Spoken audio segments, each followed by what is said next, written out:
Shabbat Shalom à tous. Alors, nous débutons notre rencontre de Shabbat, maintenant même. Que le Seigneur vous bénisse tous. Et nous parlons de la puissance des Bikurim, la puissance des prémices, la puissance des Bikurim. Et je vous invite à ouvrir vos Bibles dans 1 Corinthiens 15, bien sûr, c'est un texte classique, hein. 1 Corinthiens 15, donc 1 Corinthiens 15, c'est Paul qui parle, le thème c'est la résurrection, n'est-ce pas? Alors Paul parle et dit « Je vous rappelle, frères, l'évangile que je vous ai annoncé, que vous avez reçu, dans lequel vous avez persévéré, et par lequel vous êtes sauvés, si vous le retenez tel que je vous l'ai donné. Autrement, vous auriez cru en vain.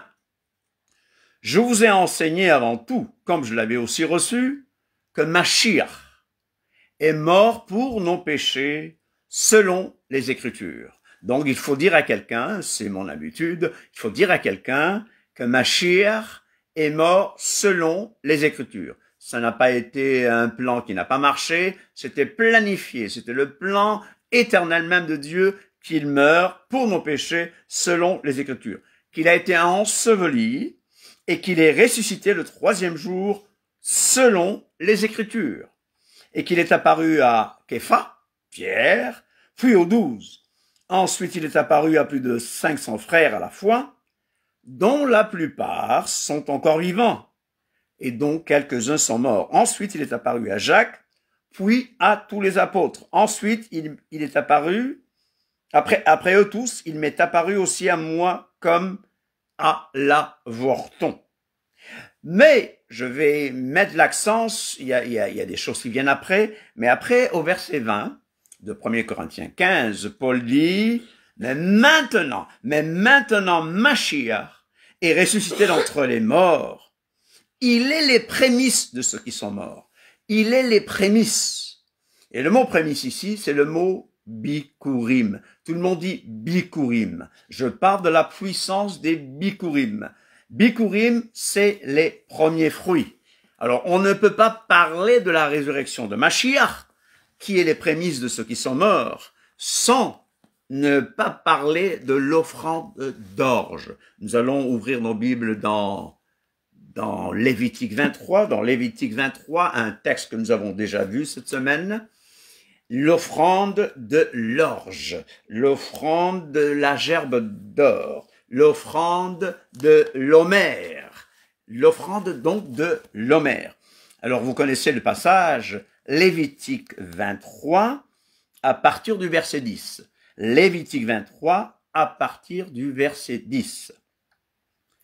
Verset 9, l'Éternel parla à Moïse et dit « Parle aux enfants d'Israël et tu leur diras, quand vous serez entrés dans le pays que je vous donne et que vous y ferez la moisson. Donc, quand vous y ferez la moisson, qu'est-ce qu'il faudra faire? Vous apporterez au sacrificateur une gerbe d'orge, homère, l'homère, prémisse de votre moisson, bikurim de votre moisson, bikurim de votre moisson. Au verset 12, il est dit, le jour où vous agiterez la gerbe, vous offrirez en holocauste à l'Éternel un agneau d'un an sans défaut. On parle d'agitation, agitation de la gerbe, mais c'est plutôt le terme élévation, élevé. Il y a quelque chose qui se passe.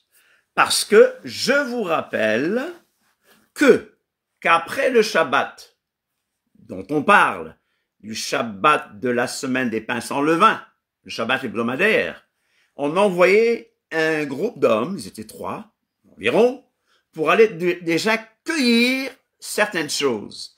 Et ils prenaient donc ces céréales de l'orge pour en faire une offrande très spéciale.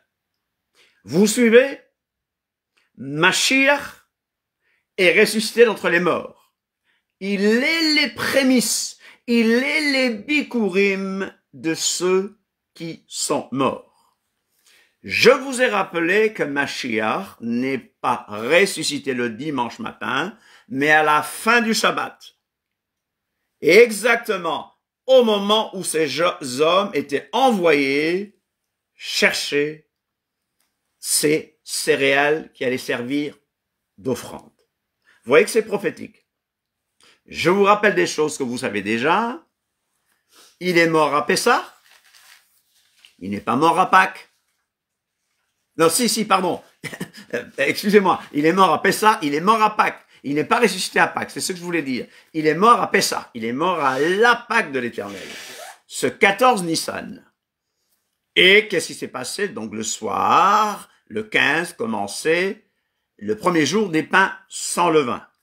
Donc il va passer une partie des pains sans levain ensevelis.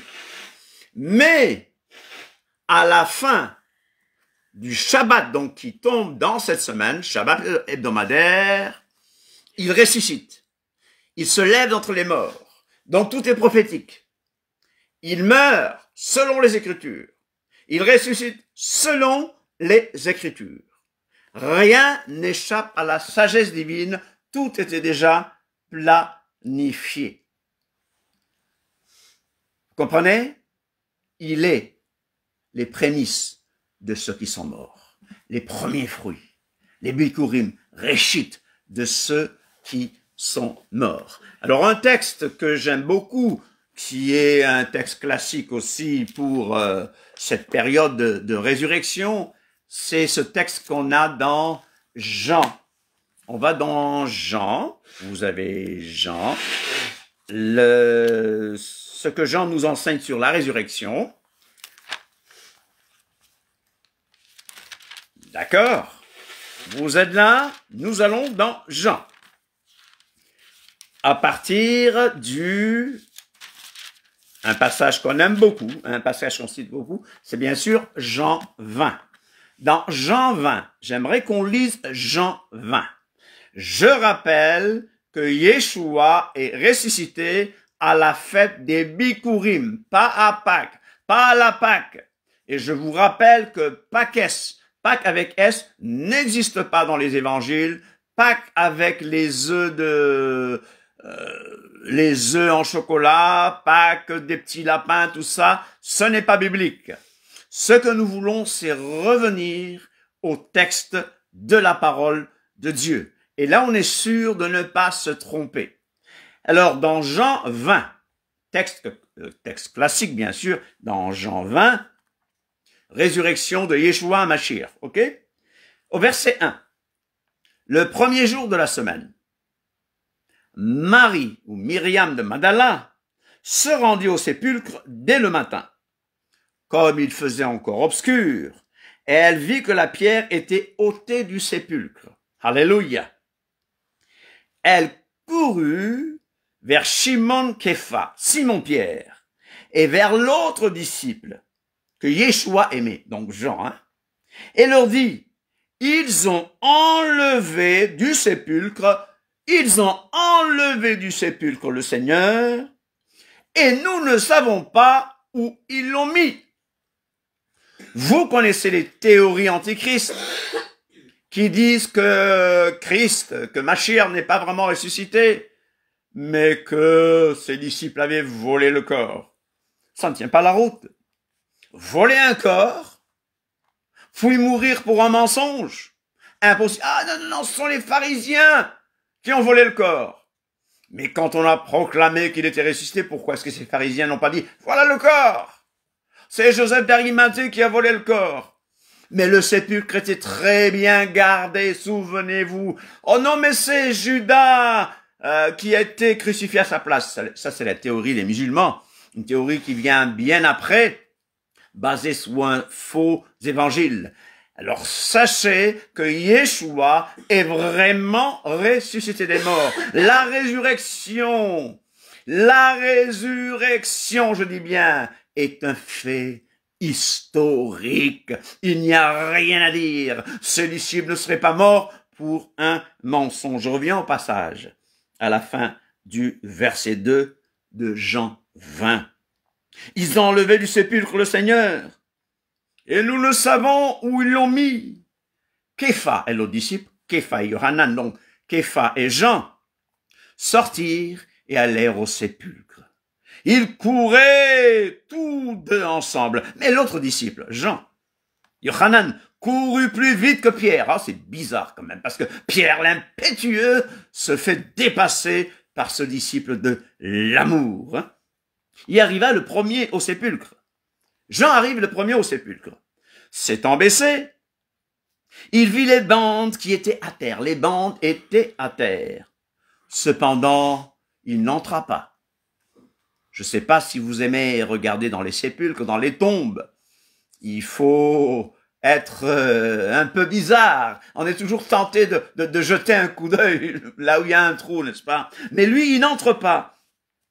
Simon Pierre, qui le suivait, arriva et entra dans le sépulcre. Pierre, l'impétueux, le courageux, il vit les bandes qui étaient à terre. Et le linge qu'on avait mis sur la tête de Yeshua, non pas avec les bandes, mais plié dans un lieu à part. Alors les spécialistes vont vous dire, c'est-à-dire, je reviens. C'est plié, je reviens. Est-ce qu'on peut avoir un amen? Est-ce qu'on peut avoir un amen? Je reviens. Alléluia. Alors l'autre disciple, qui était arrivé le premier au sépulcre, entra aussi, et il vit et il crut. Car il ne comprenait pas encore que selon l'écriture, comme Paul l'a dit tout à l'heure, que selon l'écriture, Yeshua devait ressusciter des morts. Rappelez-vous que ce n'a pas été un échec. Yeshua est ressuscité d'entre les morts selon les écritures. Alléluia, alléluia. Amen. Et les disciples s'en retournèrent chez eux. Mais les femmes sont souvent un peu plus persévérantes, n'est-ce pas? Yes. C'est vrai. Bon, ma femme dit yes. Voilà, elles sont un peu plus persévérantes. Elles ne s'arrêtent pas là. Verset 11. Cependant, Myriam, Marie, se tenait encore dehors, près du sépulcre, et pleurait. Comme elle pleurait, elle se baissa pour regarder dans le sépulcre. Et elle vit deux anges vêtus de blanc. Alléluia. Elle vit deux anges vêtus de blanc, assis à la place où avait été couché le corps de Yeshua. Amen. L'un à la tête, l'autre aux pieds. L'un à la tête, l'autre aux pieds. Ça nous rappelle bien sûr l'image du tabernacle. Mais bien sûr, l'image de ce coffre sacré qu'on appelle l'arche de l'alliance. Ils dirent à Marie, donc, de Magdala, « Femme, pourquoi pleures-tu » Elle leur répondit, « Parce qu'ils ont enlevé mon Seigneur, et je ne sais où ils l'ont mis. » En disant cela, elle se retourna. Pourquoi est-ce qu'elle se retourne? Parce que les anges, je l'ai dit la dernière fois, je l'ai dit jeudi, ces anges regardaient vers Yeshua, leur créateur. Parce que rappelez-vous que Yeshua est l'image du Dieu invisible, le premier, c'est-à-dire le chef de la création. Car en lui, en Yeshua, ont été créées toutes choses, les choses visibles, les choses invisibles. Donc, ils se mettent à regarder vers leur créateur. Alléluia. Et les yeux de ces anges vers le créateur font aussi que Marie regarde derrière. Alléluia. Marie de Magdala regarde derrière. N'est-ce pas? Yes. En disant cela, elle se retourna, elle vit Yeshua debout. Mais elle ne savait pas que c'était Yeshua. Elle ne savait pas que c'était Yeshua. Yeshua a vaincu la mort. Nous croyons à la résurrection avec un corps glorifié. Bien que lui, il garde encore dans sa chair les marques de ce qui lui a été fait. Parce que c'est des marques de l'alliance. Pendant longtemps, je n'ai pas compris, mais je dis, mais s'il a un corps glorifié, pourquoi est-ce qu'il y a encore les marques dans ses mains et dans son flanc? Il a fallu que j'aille aux États-Unis, à l'école biblique, quand on a commencé à étudier l'alliance de sang.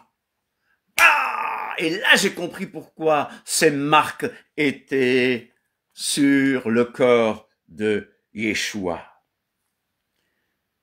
Allez. Mais elle ne savait pas que c'était Yeshua. Verset 15 maintenant. Yeshua lui dit, « Femme, pourquoi pleures-tu? Qui cherches-tu? » Elle, pensant que c'était le jardinier. Je l'ai dit la dernière fois. Il y a beaucoup de gens qui savent que Yeshua est spécial. Il y a beaucoup de gens qui savent que Yeshua n'est pas n'importe qui. Mais ils ne vont pas plus loin. Elle pensait que c'était le jardinier. Pour beaucoup, Yeshua est un grand maître spirituel. Yeshua est un grand médium. Yeshua est un grand prophète. Mais ils ne comprennent pas ce qu'il est. Yeshua dit, si vous ne croyez pas ce que je suis, vous mourrez dans vos péchés. Celui qui ne croit pas que Yeshua est le Fils de Dieu.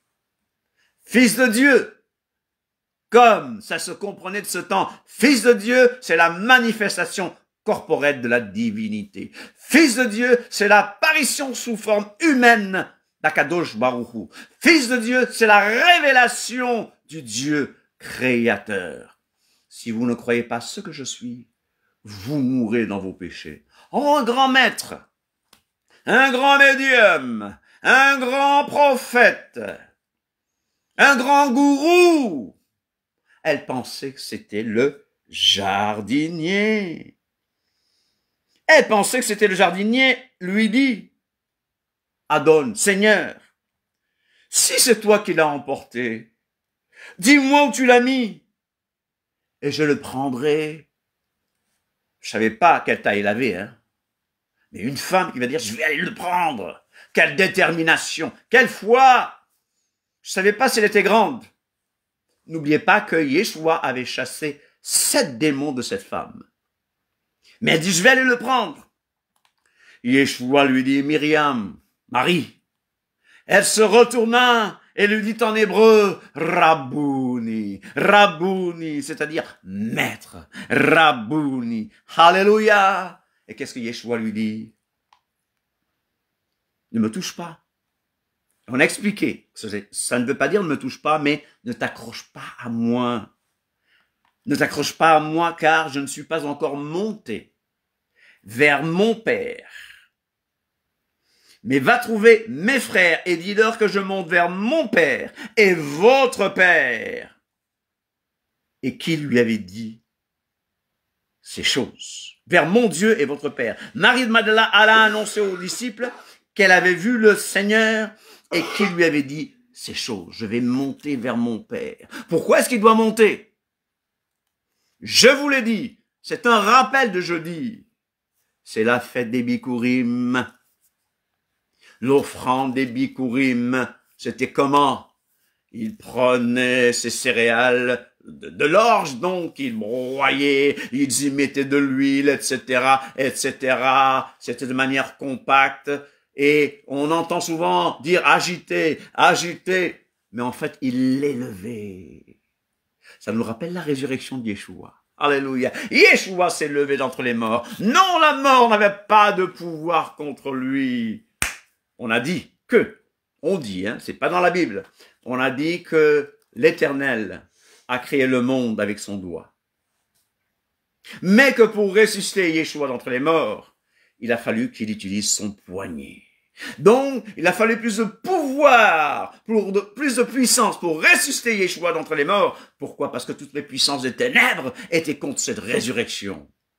Mais détruisez ce temple, et en 3 jours, je le rebâtirai. Étant mis à mort quant à la chair, mais rendu vivant quant à l'esprit, vous allez me dire, ah donc on a eu tout simplement un Un fantôme? Non, il n'est pas un fantôme. Regardez! Tout à l'heure, on va voir que Thomas va vouloir le toucher et que 8 jours plus tard, Thomas pourra le toucher. Mais ne me touche pas, ça signifie ne me retiens pas. N'oubliez pas que cette gerbe était agréée par Dieu. Avant qu'on ne mange quoi que ce soit, avant qu'on ne fasse la moisson, il fallait faire cette offrande. Yeshua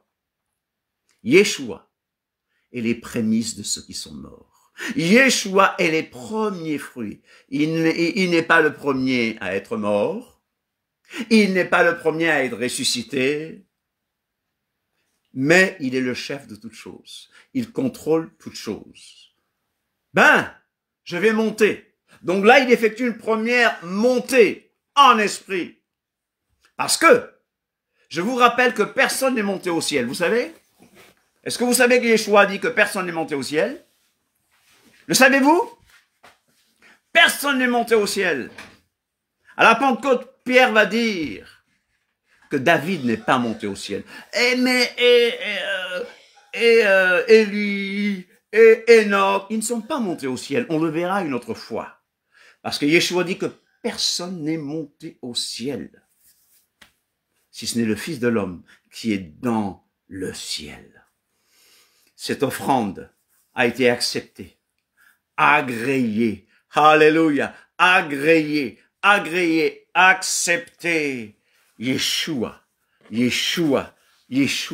son sacrifice a été accepté par Dieu. Ce jour où le prêtre israélite offrait les bikurim, n'est-ce pas? 19. Le soir de ce jour, qui était le premier de la semaine, donc la fête, et c'est à partir de ce jour qu'on commence à compter l'homère, l'offrande d'or, on va compter 49 jusqu'au 50e jour pour préparer la Pentecôte. Parce que les prémices, c'est une offrande d'orge. L'orge nous rappelle l'homme dans son aspect physique. À la Pentecôte, c'est l'offrande de blé. L'offrande d'orge était offerte avec du pain sans levain. Et à la Pentecôte, on voit 2 pains avec du levain. Donc Yeshua annonce déjà quelque chose. Il va bien leur dire de ne pas quitter Jérusalem, mais d'attendre la puissance d'en haut. Il y a autre chose qui va arriver, n'est-ce pas? Le soir de ce jour, verset 19. Le soir de ce jour, qui était le premier de la semaine, les portes du lieu où se trouvaient les disciples, étant fermées. C'est fermé, mais Yeshua va entrer. À notre résurrection, nous pourrons passer par les murs. Dis à quelqu'un, nous pourrons traverser les murs. À notre résurrection, nous pourrons aller de Jérusalem à New York. Alléluia. Alléluia. Nous pourrons passer par les murs. Nous serons indestructibles. Alléluia. Amen. Le soir de ce jour, qui était le premier de la semaine, les portes du lieu où se trouvaient les disciples étant fermées à cause de la crainte qu'ils avaient des Juifs, Yeshua vint, se présenta au milieu d'eux et leur dit « Shalom Alechem, la paix soit avec vous. » Et quand il dit cela, il leur montra ses mains et son côté. Les Talmidim, les disciples, furent dans la joie en voyant le Seigneur. Yeshua leur dit de nouveau, « Shalom Alechem, la paix soit avec vous. Comme le Père m'a envoyé, vous aussi je vous envoie. » Après ces paroles, il souffla sur eux et leur dit, « Recevez la Ruach HaKodesh. Recevez le Saint-Esprit. » Ah, mais c'était pour la Pentecôte. Que signifie prémisse? Que signifie Bikurim? Bikurim signifie aussi promesse à venir. Alléluia. Bikurim me dit que par sa résurrection, je suis sûr de ressusciter un jour. Je sais que mon Rédempteur est vivant. La résurrection de Yeshua me garantit ma résurrection. Elohim n'a pas abandonné l'âme de Yeshua dans le sépulcre des morts et n'a pas permis que son corps voie la corruption, le pourrissement. Alléluia. Mashiach et la résurrection et la vie.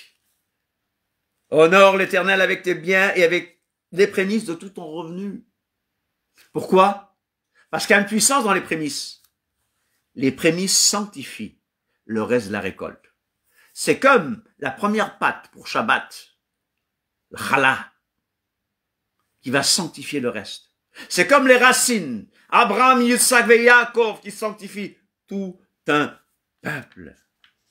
La résurrection, voilà, c'est ça l'espérance bénie de tous les croyants. La résurrection et le retour de Yeshua. La résurrection de Mashiach, le Messie, est intimement lié à la fête des Bikurim, des prémices, je vous l'ai dit, je le répète. Mashiach, notre Korban Pessah, a été immolé à Pessah.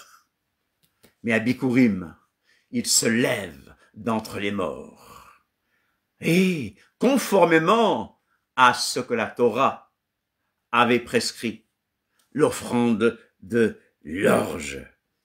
Et l'année où notre Seigneur est mort, il est ressuscité 3 jours et 3 nuits après.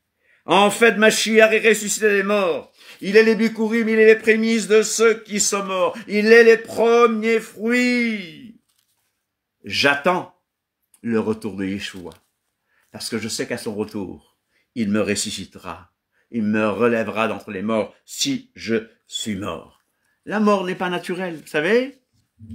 Elle a une punition, une ennemie. La mort, Mavet, est venue par un homme.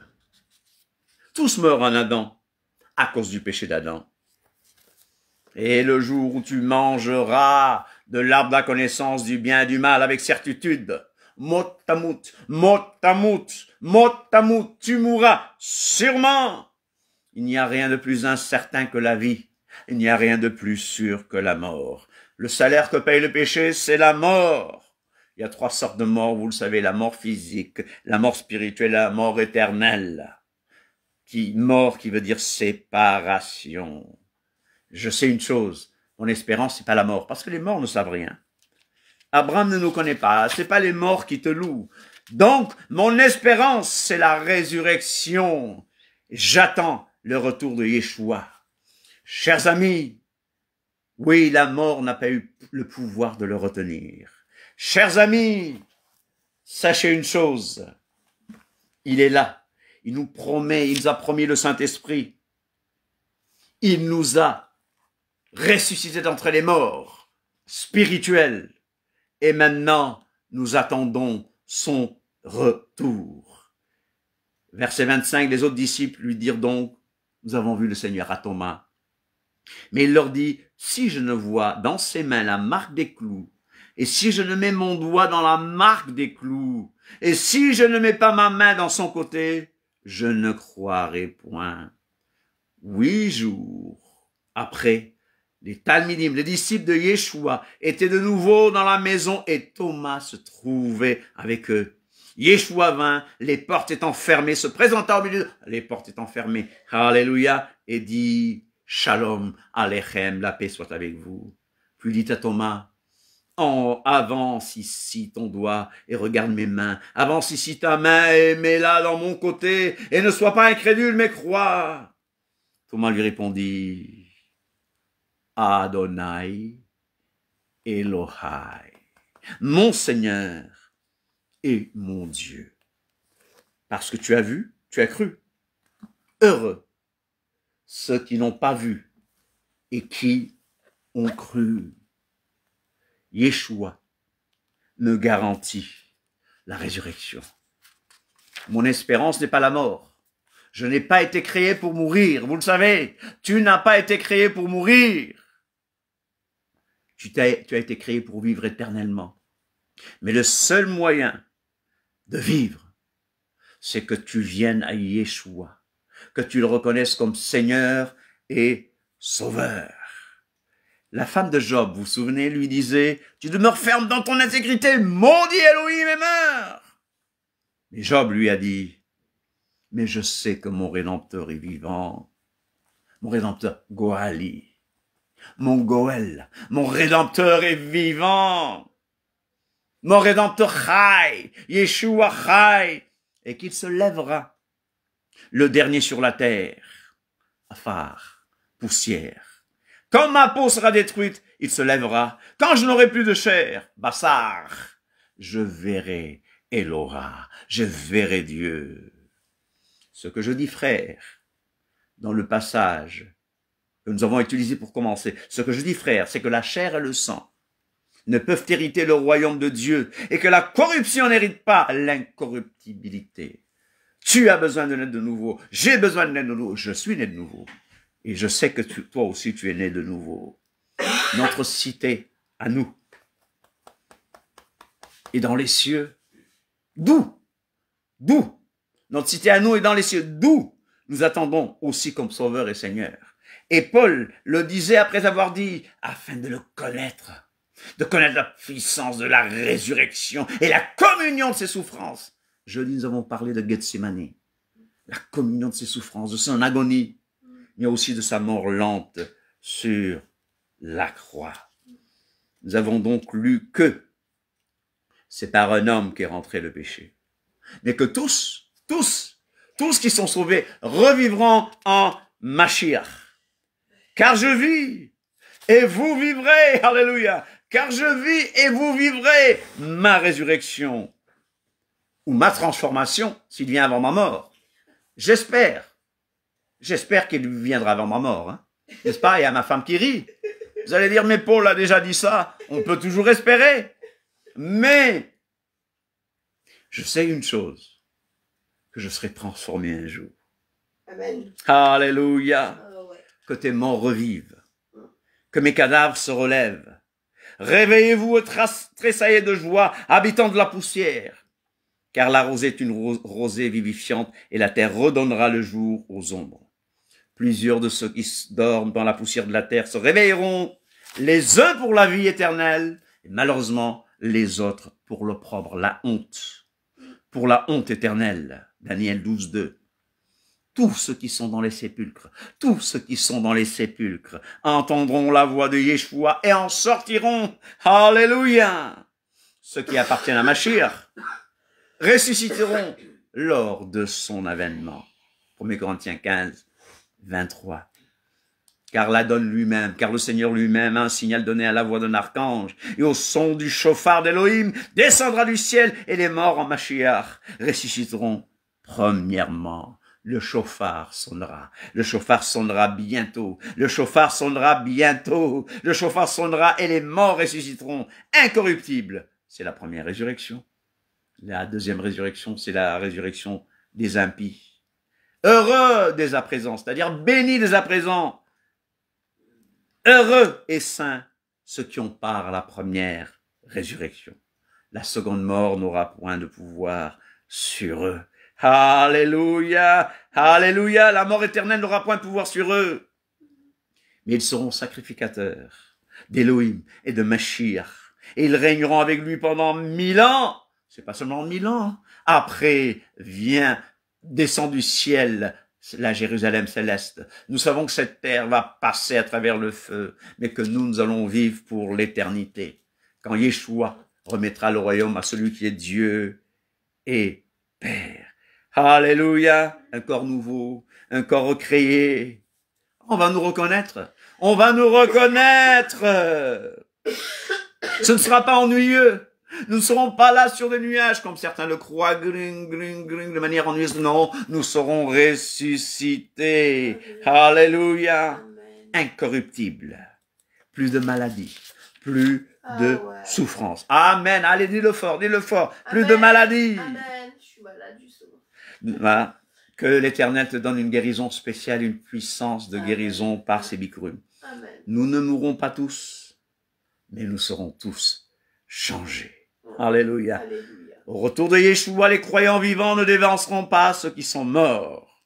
Les morts en Christ ressusciteront premièrement. Ensuite, les disciples, les croyants vivants seront changés.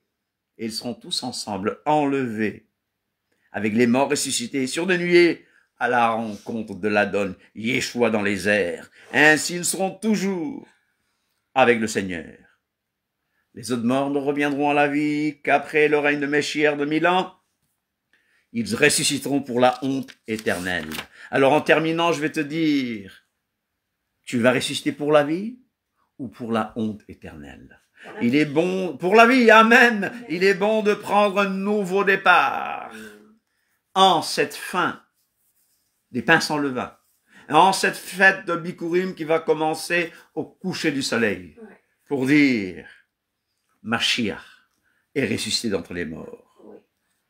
Nous ne sommes pas de ceux qu'Élohim fera périr dans la géhenne. Amen. Amen. Alléluia. Amen. Alléluia. Oui. Accrochons-nous à la puissance de la résurrection. Accrochons-nous à la puissance des Bikurim. Grâce à Yeshua, nous sommes sanctifiés, lavés, purifiés. Oui. Ma résurrection est garantie. Et grâce à Yeshua, même Israël non croyant, a des bénéfices. En venant dans le monde, il a éclairé tous les hommes. Bonne fête de Bikurim, Merci. Hag, Bikurim, Shameach, et bonne fête et bonne fin de Shabbat. On se donne rendez-vous jeudi pour le comptage de l'Omer. C'est flou dans nos têtes, mais jeudi on va mieux comprendre ce qu'est le comptage de l'Omer. Alléluia. Alléluia. Shalom, shalom, shalom. Merci. Alléluia. Amen, amen, amen.